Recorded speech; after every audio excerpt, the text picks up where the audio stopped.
Hey, what's up, everyone? We want to provide to you a special guest today. We have the Emmon Khan here with us today. How are you, brother? Doing awesome, brother. How are you? We are doing fantastic. We are so excited to actually have you on our podcast. Yes. We were highly recommended by one of our great friends, Snooj, saying this guy is hitting all the numbers, is doing big things.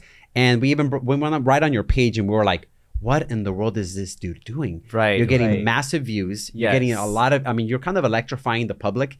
And I actually, we felt it on this side and we're like, all right, Snooj, you're cool. But you know what? This guy's really cool. Don't hate us, Snooj. Don't hate us, Snooj. But and you're going to be on the podcast next anyway. So don't hate. Exactly. But the fact is, we looked you up and we're like, you know what? We want to get him on our show and find out more about you. And we're, now you're here and it's kind of, you appeared. And the frequency's already like the show just started and we're already like, oh my God, these energies just like have matched from the colors to like everything ever since we started. So it's so honored to have you here today. Yeah, I appreciate you guys having me on today. And I think the first text you sent me, I was like, I feel some type of energy. I'm like, I got to talk to these guys. You guys seem super cool. So thank you for having me. Thanks, brother. I appreciate it. So since you're here, we wanted to ask you a few things. Obviously, our public loves to see content about anybody that we bring on. You have a verified check mark. Obviously, you create content. You're a digital marketing. So how did you get into it? So why do you do digital marketing? I know a lot of people get into this arena and they fail, but it looks like it's working for you. So how and why are you doing that? Yes. Awesome question. So my background, actually, my initial career was actually in accounting finance out of school. So accounting finance major. My background over 10 years was in mergers, acquisitions, and management consulting. I spent time at probably over 500 private public companies consulting for them. Companies doing revenue from 10 million a year up to close to $1 billion per year. So my background was just purely looking at numbers, analysis, working with private equity firms, things like that. So while I was doing that, I was traveling about 30 to 35 weeks a year. And then almost like 10 years. Yeah, so I got kind of burned traveling. out. I mean, yeah. But the business experience I gained during that time was just uncomparable because I got the opportunity to go inside these big companies and look at their businesses and dissect their businesses, look at their revenue models, spend time at their warehouses, spend time with the CFO and CEO of these companies. So that gave me an awesome business kind of background. Then I got into digital because I kind of like felt I was going to burn out. I kind of got sick of looking at numbers all the time. I'm like, I want something where I can travel the world, have a laptop connection, Wi-Fi connection, and be able to work anywhere in the world and make money online. So what happened was, even though I worked for all these firms over a number of years and I had my own consulting company, I kept getting fired. I've been fired from every job since I was 14 years old. I hate management. I hate authority. I cannot have people tell me what to do. Feel you on that. What happened was I kept on getting fired. And what happened was, it's a pretty crazy story. My dad, unfortunately, got diagnosed with ALS disease. So they were living in Ohio at the time. I was in Chicago, and my mom and dad moved with me to the Chicago area where I was living. And so the next couple of years, as he was diagnosed, his health kind of deteriorated. And I had to kind of take care of them full time. So what happened was we got to take care of my parents, especially my dad. It required me to I couldn't travel as much. So this was after. This was after, I couldn't travel as much, so I'm like, what can I do? So my last position I had was like 8, 9, almost like 10 years ago. I got fired from his firm because they wanted me to travel. I'm like, I can't travel. I had to take care of my dad. My mom doesn't drive. She's a traditional old school military woman. She never learned the skills, kind of relying on the husband. And then what happened was they let me go. So that was like the pivotal moment where I'm like, I can't rely on anybody else. I need something where it's completely detached from somebody else telling me what to do. I need an income outside of that. So I got into digital around that point. It was more like kind of like a back against the wall kind of thing. And I'm like, I saw where the future was headed. And I know retail was completely dying. Hundreds of stores shutting down. Definitely. We are watching. Yes, it's been a retail apocalypse. And COVID came along and literally accelerated what was already meant to happen. So fast. So fast. Yeah. So that first year when I started digital marketing, I spent a lot of money on coaching and courses. And I probably spent quite a bit of money. I lost money that first year. So after that, second year, I made like about 6 figures. The year after that, I make 6 figures per month. The year after that, I hit 7 figures per month. So it's been quite a bit of a journey since then. So that was kind of a little like overview synopsis, kind of how I kind of got started. Wow. And so you basically started all this digital marketing and whatnot probably around 2018. Around 2018. So you came in the game like when everything was just falling apart. And you were able to, get yourself to a level where in a couple of months you're making 6 figures in 1 month. That is so phenomenal. That's oh my God. actually, 7 figures now apparently. So right. So and that's very inspiring because, a lot of viewers don't realize that, we were talking about this on our last podcast about people being stuck on a 9-to-5 job and don't know how to exit. And you exited that mindset of knowing like, what, the retail industry, all these different things that are going on in the marketplace, they're already creating this bad impact, their bad taste in your mouth. And you're like, I'm not going to be part of it. So you said, I'm going to do something different, in which now you can travel. Now you can do all these different things, which, let's be honest, being self-employed anywhere in the country is literally living the best lifestyle because you get to manage everything.'re not dealing with managers, like you said, 100%. telling you what to do. Right. Not being controlled. 100%. Being able to be here with us today. Exactly. On a Wednesday, you know what I mean? At 11 a.m. in the morning, we choose, what we want to do. And exactly, that's so amazing that you have pushed yourself to get to that level of 7 figures a month. That's just phenomenal. I think it's a matter of like when people really start to value their time and somebody comes to me, he's like, hey, Emmon, we'll pay you 6-figure salary per year. I find it disrespectful. I'm like, you're telling me 1 year of my life is worth 6 figures for you. I find it disrespectful. Right. My time is worth millions of dollars. So when you like value your time at millions of dollars and you're like, okay, if I take 1 year of my life and I divide it by 365 days, and I can come up with a value per day and per hour. You're like, my time is not worth 6 figures per year. Exactly. And how dare you disrespect me? Yes. If I want to work and then take a month off and go to Thailand or go to like Japan for a month, I can do that. Yes. I don't have a boss reaching out to me, even though I work more hours now. It's just because I want to work those hours, not because somebody else is sitting there monetizing my time. And that's what kind of frustrated me, irritated me about the whole like corporate structure and working with somebody. That is so deep. I just actually learned something. We barely just started. Right. I believe, and now from what you're saying, getting a salary is a limited belief, and it's very disrespectful. Yes. Because you're right. Like now that I think about it, it's like saying, hey, you're only worth this much. No matter how much hard work you put into it, you're still worth this much. Yes. But what if you do so much more? Like there's companies that we've worked at that we are worth so much, at least because we believe in it, right? We believe a lot in manifestation, positive energy. Right. And we believe in it so much that we believe our worth is so much more. And you caught onto it very quickly. And that's exactly how I feel people should value the way people work. Yeah, that taught me too. Like I literally feel like I have the chills right now because you have to literally think that you're, exactly your mindset. You're being disrespected by getting offered that amount. And they, most people will make it look like this package is so wonderful. You're getting 6 figures in 1 year. Ribbons on it. Like, wow, let me open it. It's not even that. And after taxes, all the deductions and everything. And then you're living in this, nice place in LA. You know how much rent costs. So after all that, they give you basically enough to pay the bills and then keep it coming back. It's a big hamster wheel. Yes. It is. It's this dog-eat-dog world. It's a big hamster wheel and give you enough to come back or whatever. And then,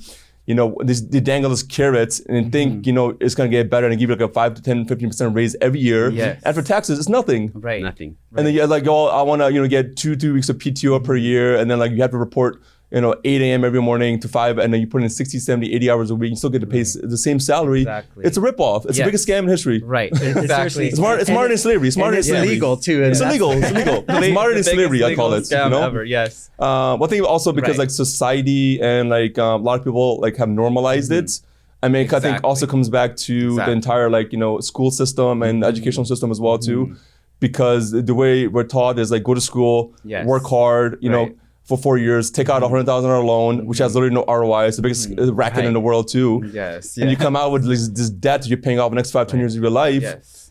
And then you get a job, and the job's not even guaranteed, right? Right. And then you go to school for 4 years, and job's not even guaranteed. Exactly. And then you try to get a job, and then most people end up not even getting a job in the thing they majored in school. They end up getting a position outside of it. Right. And it frustrates me, you know what I mean? It's just so normalized in society, so normalized by your parents, because that's all they know, unfortunately. Right. So it's just... It frustrates us too, and honestly, for us, we always say, we don't believe in the American dream because the American dream is not true. You have to create your own American dream, and then you can say, I'm living the American dream when you make it your own. But if you're living the way America wants you to live, then that means you are living just like you just said, from 9 to 5. Maybe your ultimate offer would be a 6-figure, payout for a year, but truly you're better than that, But you're so, convinced because America wants you to believe this is the American dream. But in reality, the American dream is when you create it on your own. And that's exactly what you did, from 6 figures to 7 figures. I mean, you even defined all the odds with, doing this in COVID and starting at some of the times where unemployment was at its highest, and you just, you pushed forward. And I think our next question that we want to ask you is like, it seems as if you escaped the Matrix. What do you think about that? Yeah, the Matrix is a term, if you guys seen the movie. You got all these people who are stuck in the pod, and they're connected and basically being programmed by these elitists, right? These people in the world and society or whatever. And they're being programmed to think a certain way. And they're being fed this false reality of how things are supposed to be, and they're perpetrated like that. So when you kind of put people inside these pods and then they don't have the ability to think for themselves, what happens is they kind of follow the herd, they become sheep, you know what I mean? And then they stop dreaming their own, they stop having their own thoughts, independent thoughts, and they pretty much, kind of go this route, and they're living a life of misery. And like they want to escape it, but just like they don't have the means to do it. So, I try my best, with my rhetoric and like the people I mentor and coach and the information I put out to like, help people escape the Matrix, because the Matrix is real. Like the movie, the analogy, it's a real thing or whatever, you know what I mean? So I think a lot of people are slowly starting to realize like the collegiate university system is not cracked up to be what it was. I think like especially during COVID, right? Like you had these people who couldn't go to school anymore, so they had to do all the classes at home, Zoom classes, and still paying the same amount of fees, but they're sitting at home doing Zoom classes, and their parents are watching them consume this information. They're like, this is what I'm paying 6 figures for? And like the value has gone down. The wait list on some of the Ivy League schools has gone down because they're not seeing the value of it as much anymore, because there's enough information out there on Google, AI, other platforms where you can get access to that school won't teach you. Because the school system is like the Pythagorean theorem or quadratic formula has never helped me in my life. Proofs and some of these things never helped me in my life. Like they should be teaching taxes, how to start a business, some social intelligence, emotional intelligence. This stuff is not taught in school. Well, why not? This is stuff I learned after school. This is stuff that built my self-esteem. It gave me the skill set I have. Like post-education, this stuff I learned from mentors and reading books and personal development. So yeah, that's kind of what helped me escape the Matrix. And I think that's what kind of was going to help a lot of other people escape the Matrix as well. That's intense because, we love the Matrix. Obviously, we've seen them all, but we've always believed in the fact that there's a bigger reason for our existence. And we're being held by, unfortunately, this is how I see it. You brought up the fact of the dream and everything, but I believe the reason we have the lack of evolution ourselves is because we accept the Matrix. We say, hey, all right, that's fine. I'll lack my education. I'll bring myself down and accept this school, this college. I even went to college myself. I was in accounting and finance as well. Obviously, I did stay in finance in essence. I'm doing loans, but I exited 1 month before getting my bachelor's degree because I realized, what am I doing? It took me a lot longer to realize it, but the fact is I realized there was a better world out there for me. And I believe with everything, the lack of evolution for human beings is due to the fact of too many politics, too many people putting their hands in the jar of solving problems, when the reality is we're the solution. We have the answer in sight. We just accept people making the decisions for us because it's easy. And I think you're absolutely right. When we read into that about what you're talking about, we're like, oh my God. This is so true.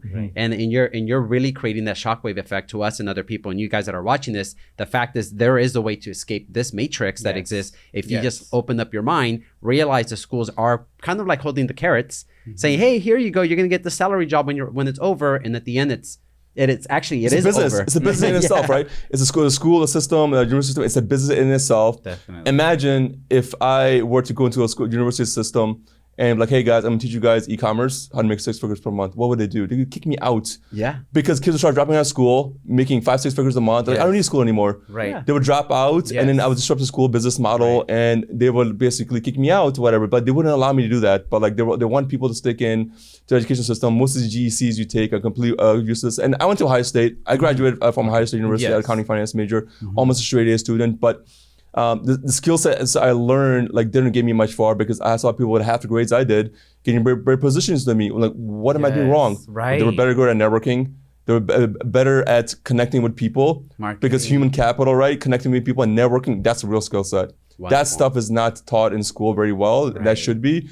Because that's what's going to help you, whether you choose to go to a corporate route or starting your own business. The connections and network is that's where the real value is. And we've seen your numbers. We've seen them. If you follow Mr. Khan on his page on Instagram and, all his pages, you literally see the results of, what you're creating. And I seen, numbers in the $500,000 range where people are buying Amazon products and they're, taking the risk, they're going all in, and then they're just flipping that 500,000, making millions. And, you're showing them how to do this. Like, how does that make you feel? You're making people escape the matrix. So we talked about the matrix, but you're helping people escape it. I mean, that must feel so amazing. Yeah, no, 100%. The first several years, we're running our own internal stores, Shopify and Amazon.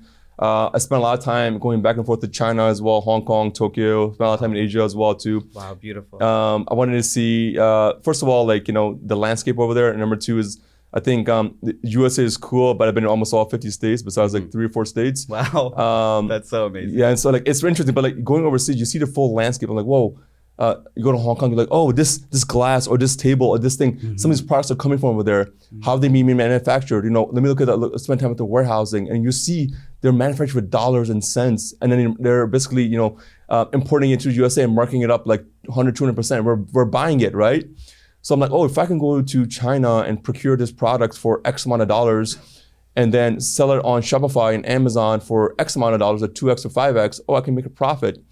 Because you realize the world is made up mostly of consumers. Yeah. You got 8 billion plus people, and majority of the world are consumers. I'm like, okay, if I became a producer instead of a consumer, and I produce items that these people are going to consume anyways, right? Yes. Because on a daily basis, we're consuming water or things or diapers or things like in a daily basis anyways. I'm like, why not be able to sell those products and put these in front of these consumers who are going to consume these products anyways? Why not take a piece of it? Right. So when you're able to take this piece of this big consumerism and produce items and put it in front of the right people, you realize you can accumulate a lot of wealth, because we're not selling people anything. We're basically providing something they already need and want or whatever.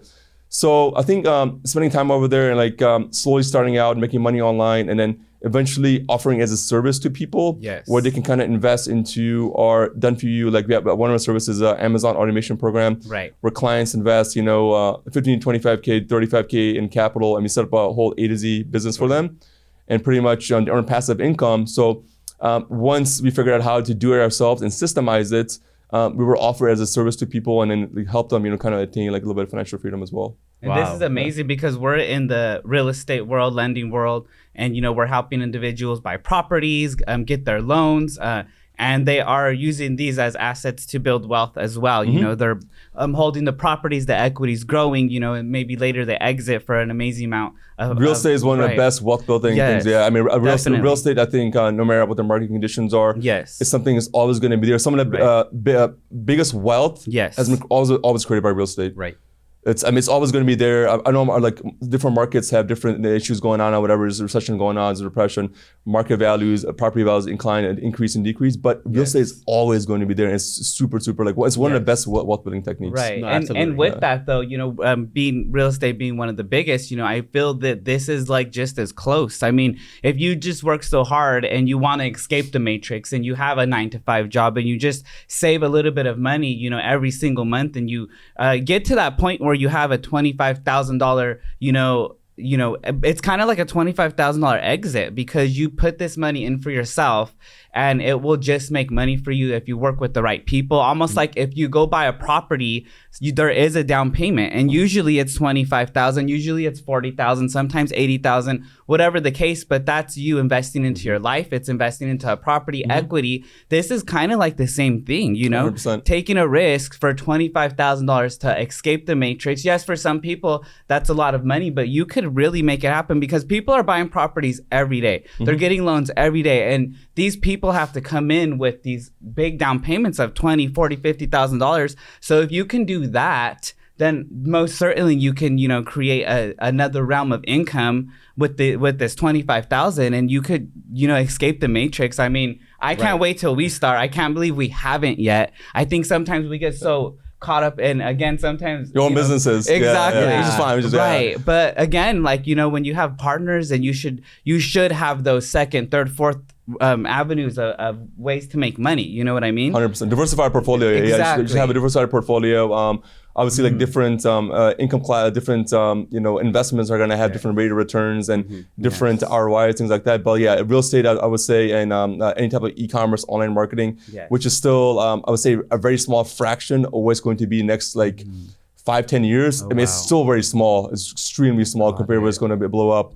You got more and more retailers. I mean, if you saw this past week, Bed Bath & Beyond is going out of business. I saw that. You know, like I see this like trend happening in the last 5-10 years. I've been following this trend, and it's going to be more and more bankruptcies are going to happen because the retail environment is just it's not profitable, and most of these businesses are just open for brand awareness, but they're losing money. They're bleeding cash. You know, so unless you guys have like a digital presence, and the digital presence not only is e-commerce, but you know, like creating content and creating memberships online or whatever, and where you can literally have an apartment. You don't need any like real estate. You can out of your bedroom, right? You can build like $1 million business out of your bedroom. Like this is what I did, right? It was me in my little house, my office, building a $1 million business, and then I obviously expanded and I grew a team out or whatever, and so amazing. You know, blew the business up. But yes, real estate, e-commerce, AI is becoming super big right now. I think AI will replace quite a bit of jobs. And when I say replace, that means like the jobs that were replaced, it means like those people in those positions just need to upgrade their skill set. And you need to diversify your skill set. You need to diversify your portfolio because certain things are completely outdated. And it's like if you're not doing anything, if you're just sitting and doing nothing, that's your fault. It's nobody's fault. It's your fault. I mean, if your stuff is outdated, you have enough education and online content out there to learn a new skill. You just got to put in the time. People are lazy. You know, it's very true. And you know, we actually are in the middle of creating a educational course. So we're actually trying to pass some knowledge to a lot of our viewers and people that are interested in real estate, because it is still a very good thing that sustains a lot of different markets. Even 100%. Though, it might drop a little bit, but everything goes up and down sometimes. Even I'm sure even e-commerce products sometimes do that, depending on the necessity. But the fact is, it's still needed. You still need water. You still need a house. You still need shelter, right? So these are necessities that we actually do understand, and we also educate our buyers with, hey, a loan is actually knowing how to leverage debt correctly. You just have to know how to use it. You have to know how to make that impact personally, because all the billionaires, all the rich people we know, and you know, you're one of them growing your business, is I'm sure you're leveraging your debt, you're leveraging 100%. Your real estate, because if not, why would you spend all your cash? Because cash is king, supposedly. The fact is, actually, debt, to me, debt really is 250%. Right? Yeah, 200%. I can talk half an hour about this too. Debt is an asset. Debt is an asset, right? Because as long as you know how to use it, you're getting at the right resources. So I have another question for you. So I noticed you're a philanthropist, and the reason I say that is because I noticed you are collecting or have been collecting money for this huge cause, and I read it on your profile with Turkey, right? You have gained almost $3 million worth of money. So are you from Turkey? What is the purpose of this philanthropy that you're doing? 100%. Like I always like, first of all, like I'm Muslim, so a part of our like our principles of Islam is also giving back to the community. It's a huge part of our religion too. So like I think working hard is amazing and accumulating wealth is amazing, but you also have to help other people out too. Turkey, the devastation they received. Actually, I was in Turkey literally about 2 months ago. Amazing. So I went to Saudi Arabia for like about a week and a half, 2 weeks, and on the way there we stopped by Turkey. But this ring is actually from Turkey as well too. No way! Holy shit! We stopped in Turkey 3-4 days. But yeah, it's a beautiful area. Yeah, thank you. Wow. This is from the Ottoman Empire, and it's just the way. I can feel the energy from it. I appreciate it. That's so beautiful. Wow. Yeah, it's a beautiful country. The people there are beautiful, and the devastation they received. I think when a devastation like that, that's not man caused, it's I think the world needs to pitch in and help, because when you have issues happen, like catastrophes like that happen, hurricanes happen, earthquakes happen, you need to, as a human being, whatever you can donate, whether it's time or money, and it could be just simply as brand awareness. Maybe you don't have the capital, maybe you have the following. You need to step in, be a good human being, and help people out. So I think me putting that on my profile, helping raise money, and then also being part of the Islamic Relief of Canada and doing like a 1 hour talk with them to try to help raise funds, I think was the least I could do to help our situation, because there's I think over 60,000 people that passed away, unfortunately, and tons of displaced houses, and they still don't have food or water. to just like, and we live this amazing life here, and we think we have it bad over here. The poverty Right. over there is next level. Right. You know what I mean? imagine. I also believe in like the more you give, you get back 100x more. We agree. So agree when 100. you have a good heart and when you give back, like God gives you back 100 times more. And like whether you have $1 to give or $1 million to give, like you'll get it back way much more. So yeah, I'm really proud to be part of that, and hopefully we continuously raising funds because situation down in Turkey, it's still they're still trying to recoup from that. So hopefully it gets better in the next 6 months or a year. That's intense, man. Like that takes a big heart. I mean, because there's a lot of wealthy people that do absolutely nothing besides just consume it and keep it for themselves. But you're like, you know what?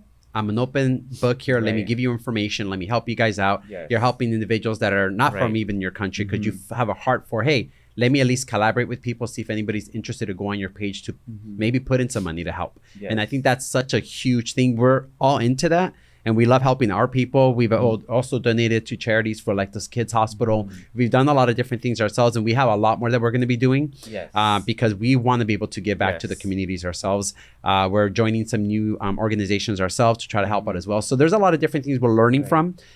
So I actually appreciate you being very open about that because not many people share that stuff. Definitely. Like you give, you get. We believe in that 100%. 120%. Yeah, reciprocity is there or whatever. Because if you if you hoard things, first of all, like at the end of the day, we know that we're all gonna pass away one day. Yeah, right. Oh my God, and, like, we were just having this conversation. It's inevitable, right? Literally. You're not gonna. Steve Jobs passed away. He couldn't take Apple with him. You know what I mean? Exactly. It's about the legacy he left behind. Yes. So leaving a legacy behind, and so people remember you for what you did, not just the wealth you accumulated. Yes. A lot of people just accumulate wealth and don't give away, don't think about their future generations and the impact of the community and people around them, and not helping people out. I think that's kind of selfish, in my opinion. Right. I'd rather have a fraction of my wealth than having 100% of it and not having impact or whatever. Yes. I think that having like a big heart and helping, friends and family, it could be, something as simple as a mentorship or providing capital. It could be like there's multiple ways to help people out. If you have limited resources, limited capital, that you can help out in like so many different ways, Right. Just talking to somebody could help. Just talking to someone. So much. I've had so many talks with people where they're kind of going through a rut and whatever. And it's like you could literally be like the bridge they're looking for. The piece of like wisdom that can help them escape maybe the matrix, maybe escape this horrible job or a toxic relationship. You give them this third party viewpoint maybe they were not seeing before. And I've literally helped probably like so many of my friends get out of miserable jobs, working for law firms and accounting firms, and like they were miserable. Like now they're much happier, because they were just kind of stuck in these kind of positions. So giving back, I mean, it could come in multiple shape, ways and forms. Definitely. Fantastic. I know we were just speaking about your religion and you being Muslim. I was looking at your Instagram, and I know how it was showing that your religion, being Muslim, is at like 2.2 million. Billion people, billion. And again, I feel like this year for Ramadan, you guys celebrating it, you and your religion, that's so beautiful. Do you believe that has a huge impact on who you are today? Because I've been watching in it, and the individuals I've been coming across have been so strict on themselves. So it's so amazing to see that your religion. 100%. And sometimes I even feel like America kind of hides it from like the American people, because this year alone I was like, wow, it's a little bit more bigger this year. I see more people celebrating it, even though it's always been celebrated. 2.2 billion people. America only has about 333 million people, and we're over here not even knowing about this beautiful religion. And so does this religion have like a huge role on you? 100%. Religion has always been a big part of my life. Yes. I think nothing is achievable without being close to God, in my opinion. I think when you have God and a religion in your life, you have like certain type of rules and regulations and discipline that you can follow. About 2 months ago, like I said, I was in Saudi Arabia. I went to Mecca, which is the Grand Mosque. Wow. So you have about 500,000 to 1 million to 1.5 million people every single day, 365 days a year praying. So when we're praying, we pray towards a certain direction. Anywhere around the world, we pray towards a certain direction 5 times a day. So Mecca is the direction we pray towards. To see that and actually experience that, it was so beautiful, being so close to God. I think when you say close to God, I think a lot of things, a good energy comes into your life. I think a lot of things that are going wrong end up going right. A lot of things that are stuck become unstuck. I think through God, you end up meeting the people you're supposed to meet, having the right spouse and the business partner and the right business opportunities just fall into your lap magically. Yes. And it just versus just living a life of just pure hedonism. And I think the Western culture sometimes the whole sometimes I guess quote unquote Hollywood Kim Kardashian kind of lifestyle. Watching the Catching and Keeping with Kardashians. That's not what life is about. You know what I mean? There's more than that. Like so the whole material lifestyle or whatever. So yeah, I mean, I think staying close to God has a pretty big impact. I'm a pretty devout Muslim, and I practice it. And I think I wouldn't experience any success in my life without being close to God. Has there ever been a time that you come very humble, and sometimes people don't start that way? I'll admit to myself, I was humbled, and I hit a certain peak in my life where I kind of crashed and didn't become humble. I kind of held to myself, and then I met this individual, Mike, and now we became a brand, and now I'm more humble. Now I want to give more, and I want to help more people, and I want to listen more. Was there a time where you had a situation like mine where maybe you fell and you're like, how do I get out of this, or what could have happened, or what did happen to you? Yeah, 100%. Yeah, tons of times. I think over my life. So I grew up in Pakistan. I was born in Pakistan. I moved to UK when I was about 5 years old. I actually lived in Luton, same place as Andrew Tate, where you grew up. Exact same city. Andrew Tate vibes. Andrew Tate. Let's go. Yeah, so same city, whatever. Ironically, whatever. He also lived in Chicago. So you're the Pakistani Andrew Tate, right? Most people were calling me. They were calling me Toppy for the last Toppy. Okay, we're gonna call you Toppy from now. Yeah, sorry, that's your new name. So I lived in UK and I came to States when I was about 7 years old. But I think growing up in kind of the Western culture and the friends I had around me were non-Muslim. So I kind of had a lot non-Muslim influence in my life. So I think over time you kind of get used to some of the stuff in the USA. You get obviously exposed to hedonism, alcohol, drinking, smoking, all that kind of thing. Some of these kind of these vibes can be a little bit like dark energy sometimes. Yes, oh definitely. So you kind of get into this mode where you're going out, partying, drinking, that kind of stuff or whatever. And I'm no saint. I've done that kind of stuff. Do I do it anymore? Not at all. Now I cut it out in my life. But so when you kind of get into that, and if you're looking for that, end of the week, Friday, let's go out, let's go party, and then wake up hungover on a Saturday morning, and you have these toxins inside your body. And when you have these toxins inside your body and you can't think clearly, and you start to kind of spiral out of control because now you are not thinking clearly, you're not close to God as much. And then, you start making bad decisions. And obviously I made bad decisions in my life as well too.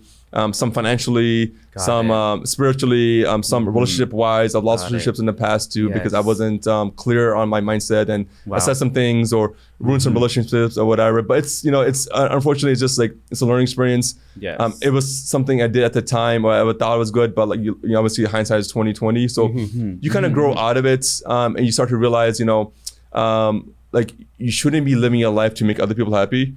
You should be living your life to make God happy, and obviously your friends and family and the close ones around you, especially your mom. But at the end of the day, your mom's, no matter if everybody leaves you, God's gonna love you, and your mom's gonna love you. Your mom will never leave your side. You can do whatever. Everybody leaves your side, your mom will always leave for you. That's always, so true. Always, I like how you're so straightforward about it, because it's true at the end. They're the main ones that are gonna stick around and talk to you. Even to this day, our moms are still are you guys don't do too much? Slow down. Even though obviously that's their old school traditional mentality. Don't do too much. Even though we're gonna keep doing too much. But I think that's amazing how you come from another country. You come here and you utilize your hours, your times, your minutes the best you can. You fall in, you realize your mistakes, and you're like, I'm not gonna let this drinking, because I'm a big believer. And a lot of people in the company, I don't know if they hate me for it, but I don't like to drink. I don't like being at events to drink. I think it's a waste of time. I think the culture about it is this fake mentality of being who you want to be, when the reality is you don't need alcohol to be who you want to be. I was I'll have a glass of champagne once in a while. or two. Let's not start that. But, sorry, but just being honest. But I get it. You know what I mean? There's a certain balance that you have to have, because you know what? We work so much that sometimes I do like to celebrate. That's just me, and some people don't like to celebrate a champagne, but it makes sense. You know what I mean? Moderation is fine. Moderation, moderation. What you're doing is moderation, right? You're moderating it. But when you start getting out of control and you start making it part of your lifestyle all the time, right? Middle of the week, happy hour. This whole American thing about happy hour, hump day. I know, exactly. You don't need to. I mean, I can come up with a dozen other activities. For example, I love traveling the world. I spent time over 35, 40 countries. I love seeing the world. The USA is interesting, but then there's much cool stuff outside of the USA, so traveling the world, cool experiences, spending time, mentorship, spending time with your friends and family. I think I get a dopamine rush out of that. I don't need toxins in my body to kind of make me happy, and I don't need to be Yes, I love your honesty on I love that. so much too. And one of your quotes on IG is that you don't. You were just saying it that you don't like live to please others, correct? Yes. And I think that's so powerful because a lot of us, and even myself, sometimes I get lost in the, oh my gosh, I need to please this person, I need to please that person. And you know, when I read your quote, I just got the chills because you said it out loud right now, and it just makes so much sense. Like, has this actually helped you in your business and your life by, you know, looking at yourself and be like, you know, I don't have to please that other person right now. I have to take care of me. Is that something that has like catapulted you? 120%, 120%. Yes. You have to have a bit of or a little bit of selfishness. When you live a life of just pleasing other people, what's going to happen is it's going to kind of empty you out over time. Think about it as like a bank. If you go into a bank and you have no deposit into the bank, and you try to take withdrawals out, you're not gonna take anything out. Yes. If you spend your whole life just giving to other people and kind of pleasing other people all the time, you're going to become super drained, trying to please your parents all the time, your friends and family all the time, business partners. You have to kind of have this, I practice a lot of Stoicism. Stoicism, I know somebody, which is basically, it's basically a rule book. It's a way to live life. Some of the best philosophers in the world from our past live by, like Marcus Aurelius, Aristotle, Socrates, Andrew Tate practices, Alex Hormozy. You love these guys. And is there like a book for this? Is there? Yeah, there's a bunch of books. I would read. There's a book. I have a ton of Audible books. One's called Ego's Enemy. Okay. U.S. Enemy. Okay. Yeah. We'll pop it up on the. I'll give you a bunch. I'm a big like Audible podcast, and like I read a lot of books, like 3 to 4 books a month or whatever. Amazing. But so Stoicism, basically, it's a way to live your life. It's a whole rule book. And a lot of fundamentals actually align with the principles of Islam and also Christianity and the Bible as well too. Amazing. But basically, the way it works is like this is you, and you have a circle around you, and these external factors around you do not impact your life, right? So war, recession, depression, death, people's opinions of you do not affect you and should not affect you, right? Wow. So when you live a life like that, where like, you know, the stuff doesn't happen to you, instead of you being reactive to things, you're just basically you have this inner sense of happiness and peaceful all the time, and you're basically detached from outcomes. Wow. You live a much better and peaceful life versus trying to please people and kind of living this life of like, hey, you know, if this doesn't happen, this result doesn't happen, I'm going to be miserable. If this doesn't happen, if you detach yourself, life becomes a whole lot easier. And so that's how I live, because when I, you know, like not everything's going to be perfect. You'll try things, and obviously some things will not work out the way you want them to, or maybe they were not supposed to work out at the time you wanted to work out.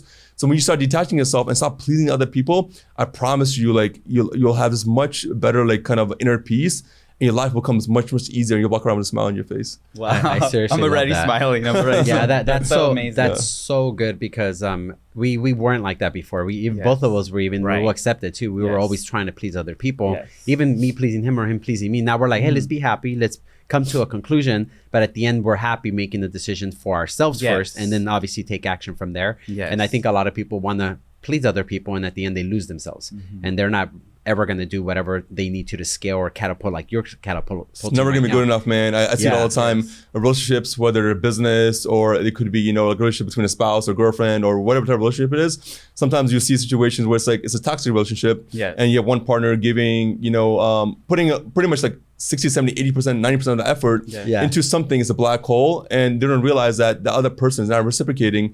And it's a complete black hole. I see it in like an employment setting all the time. I see it in a spouse setting all the time. And you know, it's just, you have to catch yourself, or you have somebody catch you and pull you out of that rut. Because otherwise it's just going to completely deplete you, and you're basically living your life for someone else, or a position or a job or a business partner that's not cut out to make you successful, you know, in religion or spiritually or business or financially or whatever. So kind of like catching yourself, you know, ahead of time and pulling yourself out. Emmon, so how old are you?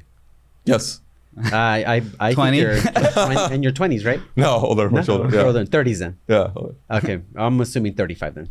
Oh, they're older. 38, 38. Yeah. 38. Okay, oh my God. So You you look so come young. with a lot of wisdom. I'm 44. You know, obviously you have you seem to be a lot more wiser than I have in my, I've been married, I have kids and everything. I've been through a period of time of crazy challenges. But the fact is, I love my life. I enjoy the experiences, even the failures. I've already accepted them. Hey, this was a good experience for me.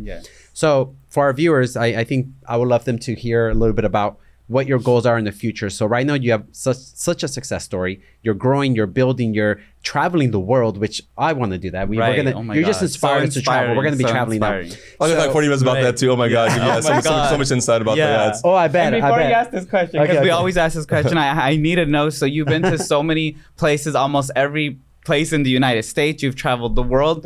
What I really want to know, and I'm pretty sure our guests, our audience wants to know as well. So, if you've been to so many places, why do you choose America? And then why do you choose California? I want to know. So I grew up in Cleveland, Ohio when I first moved there, 10, 15 years. I hated it. Okay. I went to school there. A little different than California. A little different in California. I lived in Toronto, Canada also. I lived in Chicago. So I moved to California about 2.5 years ago. Got it. I used to come here quite a bit for consulting work back in the day. Yes. I love the whole vibe. I think California, it's its own country. I think nothing else in the USA compares to that. I've been to most of the states, and most of them suck. Yes. They're boring. They're dry. They're boring. Yes. Like you come to California. Yeah. In New York, for example, it's I don't know if I can swear a little bit. New York is a crap hole. New York, it smells. People there are pissed off all the time or whatever. The subway system looks like crap, and it's expensive, and it's just like the weather's horrible too. Chicago, it was an amazing city. Downtown is one of the nicest downtowns, I think, bar none. Okay. But again, when you have 7-8 months of bad weather, and it's cold and it's cloudy, and you have 3 months of summer, and even half of that is cloudy and rainy. Right. It's a very detrimental to your success because your mood goes off. If you don't get that vitamin C, if you don't get that sun, I think a lot of people become miserable, and you can just tell their productivity goes down. Right. When you are in the right environment and also by the right around the right people, I think your productivity goes up, your success goes up. You want to work harder. You want to be more fit. You want to be more in shape. I think people in California and warmer places are more fit. They're more happier. Yes. So I think that's one of the main reasons I moved to California, even though it's one of the highest tax states in the USA. Right. But I don't care. I'll pay the premium to live here because I like the ROI I get of being happy. Yes. Completely outweighs the taxes and the costs I have to pay. Of course, real estate is more expensive. Of course. But I'm 10 minutes from Laguna Beach. I'm 10 minutes from Newport Beach. You know what I mean? I have access to beautiful areas, beautiful restaurants. It's super clean. There's no crime. I want access to that. I want my family to be safe. I don't have a family yet, but I want my family to be safe when I do have a family. Exactly. So Midwest and East Coast, I think, wasn't able to provide me that. Right. So that's one of the reasons I moved to California. Oh my God, so true. I mean, you also have access to like the mountains in an hour. You can go to the land. You can go snowboarding, to mountains. Right. Yeah, everything, and it's crazy. And this is why we pay the premium to live in California as well. The taxes are high, but when we really look at it, our happiness is everything. And we're one day going to the snow in Big Bear. We have a property right now in Big Bear, purposely just for the snow, and literally it is about 45 minutes from us, and then the other way is 45 minutes to LA, and then another 30 minutes we're at the beach, and it's just so many different places you can got go. Everything you possibly need. Las Vegas is like 3 hours away if you hit the traffic the right way. There's just so many opportunities, and again, the weather is something phenomenal. It's phenomenal. I mean, we have so much sun sometimes that we're like, when is it going to be winter? But again, you know what I mean? Like that. I would say though, I think outside of California, place I would live in for sure. Like if I could live, I just set up with me actually 6 months here and 6 months in Dubai. I spent a lot of time in Dubai as well and in Tokyo as well. So I would say all the places I've been to, Dubai and Tokyo are probably my two favorite places. We're thinking to move to Dubai as well. So at least buying some real estate. Yeah, we want to buy some real estate in Dubai. Yeah, it's a great city, man. Thank you. I think it's one of the, I go there like every year for like at least a week and a half, 2 weeks possibly. Amazing. I have conferences going on, speaking engagements as well too. But it's one of the fastest growing cities in the world. We're buying in Dubai. 120%. We're buying in Dubai. He manifested it. And actually, we're talking about Dubai really quick. This is super controversial, I believe. What do you think about the line in Dubai? Is this something that people should jump on? Is this kind of something that is just marketing? Like, what do you think about the line? Oh, the building? Yeah, the line, the building that they're building. That's actually in Saudi Arabia. Saudi Arabia. That's Saudi Arabia. But isn't Dubai also creating, they have like it's a cube. Is that also in Saudi Arabia? That's Jeddah. That's actually Saudi Arabia too. Okay. So, but what do you think about the line? Because it's so controversial. 100%. Yes. Yeah. So, we'll talk about both points. Saudi Arabia, I was there for the first time like 2 months ago.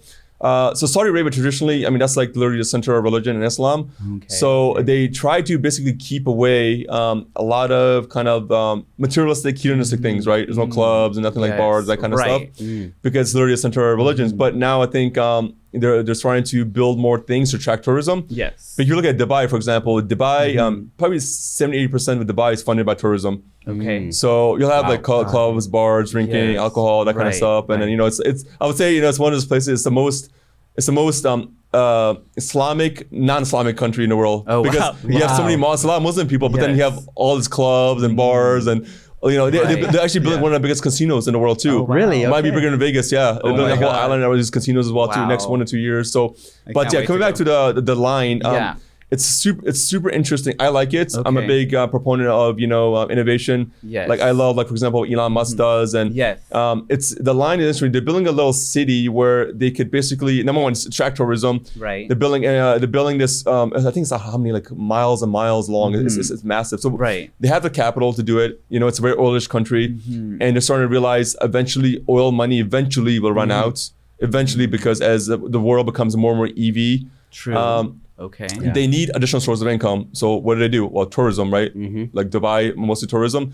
They need to attract more tourism. So let's build a line. Let's build a square building in Jeddah and these other places to attract more tourism. I'm sure it's going to be within like regulations of Islam. But they want to attract more tourism, people to invest into properties, kind of like Dubai as well, to investment opportunities, live there, grow, start families there, things like that too. So I mean, for all it's controversial, I don't know if it's controversial. I think it's more of a place where they have the capital, just like Dubai, and able to come up with craziest ideas that we cannot do in the USA. Right. Got it. And they don't need like 10 levels of authority like here.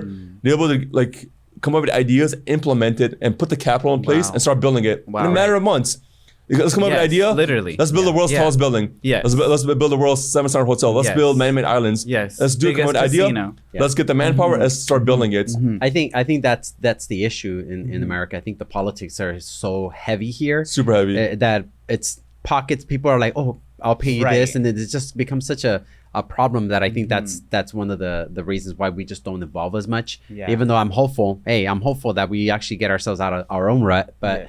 Let's just see how it all rolls out. There's so much stuff, man. I mean, like the taxes, transportation. We have one of the worst transportation systems. You look at like LA, how big it is. Like you go to like say Japan, even like Dubai.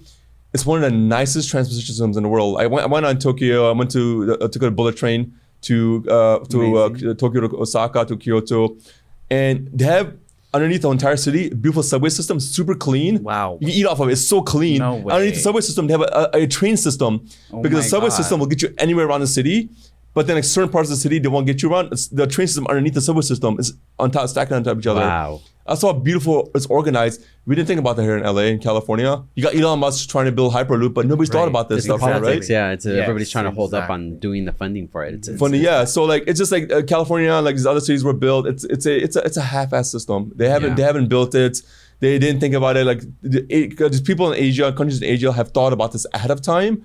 And they built this amazing system. You don't need a car there if you don't want it. It's such beautiful. It's so beautifully organized. You go there, you're like, "What? This country is like 15, 20 years ahead." Yes. Dubai's 15, 20 years ahead. Definitely. So we're leaving the country, guys. Nice.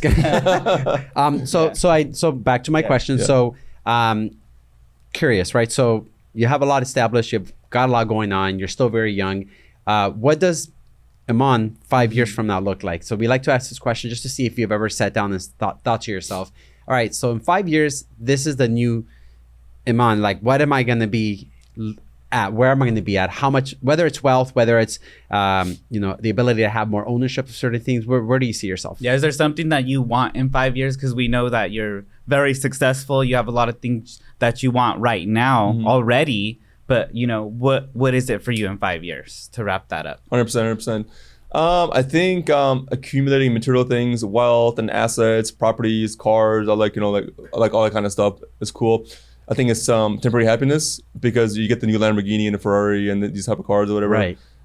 It's fun, but I think after about 5-6 months, like the excitement kind of sometimes fade away. I think it's more important. I think sense of fulfillment is more about legacy and kind of helping other people out.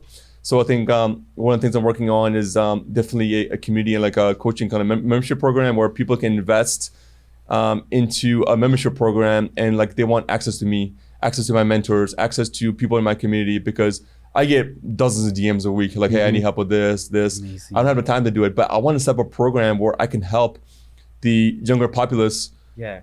And a way where like I can help them skip the matrix. Yes, I want love them so I can create leaders in society. I want to have a massive impact, hold events, have get-togethers, help them help their families have a generational impact. Because for me, when I pass away, like what does Emmon Khan leave in the world? If I'm a first generation here, my mom and dad brought me here, in 1989, and they did their best to provide for us, what they could and the means they could. Yes. It's my responsibility to basically set the pave and the path for my future generations, 2, 3, 4, 5, which people don't think about. They think about themselves right now, but I'm like, what are you doing now to pave the pathway for your future generations and your community and people around you to help them out? So I think creating communities and kind of being like non-selfish and giving back, because if you're able to affect somebody's life in a positive way and help them also like create a certain amount of leaders in society, then what's going to happen is over time, those leaders will create other leaders, and it's going to have a massive ripple butterfly effect that's going to kind of exceed our generations. So like 2, 3, 4, 5 generations down the road, you will have these people building these massive companies. Look at JP Morgan, Goldman Sachs. Yes. They were built 100, 200 years ago because a couple of salespeople were peddling loans in the small markets in some grocery store, giving loans to each other. Now, fast forward 100 years later, they manage most of the wealth in the world. Yes. Goldman Sachs and billions of dollars. Yes. Because some guy started it 100, 200 years ago. Now, fast forward 100 years later. So that, I think, is super interesting. I think starting something small and kind of just growing it. And basically, I think when you create a movement, the right people will want to join your movement and become a part of it because they feel the energy and they trust in the vision. Everything else, material, money, is a side effect. It comes anyways as a result of this vision and this movement that you're creating. So I think creating that movement and creating that, I think is super vital. So I think that's probably one of my main goals and just having a massive impact. Amazing. That's like a butterfly effect legacy is what you're going to be creating. That's so amazing. And I seriously love we're it. so inspired. We're like, I'm literally out of breath because like, this is so amazing. Like we're going to go implement all this stuff in our world. So thank you for like being here with us today. I mean, I literally can't even talk anymore. I'm so shocked, but because of how, easy it is to truly, if you just have the right people in your life, you could escape the matrix, you could help other people, you can donate, you can create a life of your own. You don't have to live the American dream. You can create your own American dream. And we just want to know, we want all of our followers to follow you as well. So where could we find you, Mr. K? Top E. Oh, Top E. Where can we find Top E? Where's all your... So yeah, right now I'm in the process of pushing a lot of content out, but mainly on Instagram, Emmon_Khan. I'm on Facebook as well too, and LinkedIn too, or whatever profile. But like most of my followers, like most of my engagements is on Instagram right now. I'm building out my TikTok. I also YouTube as well too. So that's one of my goals, just to provide as much free value to people and create a community, I think, on YouTube and other like social media platforms, and kind of amass millions of followers, so I can give back to the world and and like help people out as much as I can. Thank you so much for that. So everybody, let's thank our guests. Thank you so much for being on our podcast. You guys are going to be able to watch this full podcast on Sunday, either 5 or 7. So we're still discussing what time because the weather's changed a little bit in California. So I know most people tend to be home a little bit later when the sun's out. And don't forget to follow Top E. So follow Top E. You got him up there. So thanks so much, Emmon, for being here. Appreciate you guys. Thank you for having me. Thank you so much. Hi guys.